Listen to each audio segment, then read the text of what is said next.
My mom comes to visit for unreasonable amounts of time and I don't know how to address it without hurting her feelings.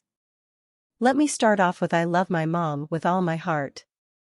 She moved across states a few years ago and since then, she visits frequently, every 3 months, give or take, and each visit is usually at least a week and a half. I hate the fact that she lives so far, but I also would never want to live with her again. I live with my husband and 3 kids. My mom is a very great person, but she can be overbearing, over-religious, and judgmental. She always tries to push her beliefs on my husband and I and tell us how to raise our children as if we have no idea what we're doing. She and my husband have always butted heads.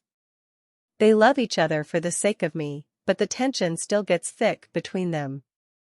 Despite that, she's getting older, and her health is slowly declining and she has done so much for us and for me throughout my life. I would never want to make her feel bad. I understand my mom misses us. My brother was living with her and recently moved out, so I can understand her being lonely. Her last visit though, she stayed for 2 weeks and expressed that it was exhausting, and she would never want to be away from home that long again. So I thought to myself, great, she gets it, now I don't have to have this awkward conversation. Fast forward to a couple of weeks ago when we were discussing her visiting for the holidays. She said she wanted to come stay between Christmas and New Year's. I thought it was fine because that's within a week's time span, so I agreed to her booking her ticket. She calls the next day excited to tell me and the kids that she will be coming for 2.5 weeks. A week and a half longer than we discussed. My issue is the amount of time she wants to stay.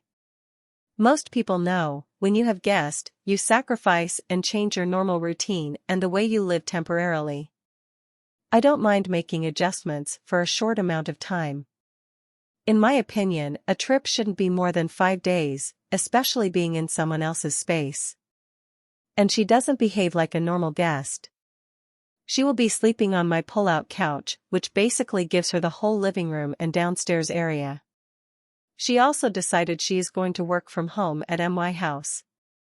I also work from home, and she is not even considering the Wi-Fi issues we had the last time she chose to connect her laptop, disturbing all the other devices I use regularly. Don't let me forget that everyone has to be quiet when she is on a conference call in the middle of the family room. Her being here when my kids are in school, and my husband and I work is very disturbing. She has also planned a big Christmas dinner with lots of extended family at my house when my husband and I wanted a quiet, close Christmas. It's our baby's first Christmas. We are going to have to eat this one because she already booked it. But how do I stop her from booking extended trips here in the future without sounding like a jerk? Please take a minute to listen to this.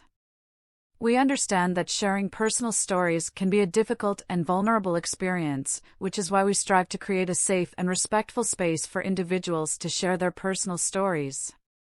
We ask that all of you approach each story with empathy and understanding, recognizing that the story they are reading may have a deep personal significance to the person who shared it. We remind everyone that a comment can change someone's life, it can be the start of healing process, or it can cause more harm, so please be mindful of the words you use and the impact they may have. By respecting each other's stories and comments, we can create a supportive and empowering community where everyone can share and learn from each other's experiences. Thank you for taking the time to listen to this, and a big thank you to all who have already commented and shared their valuable opinions.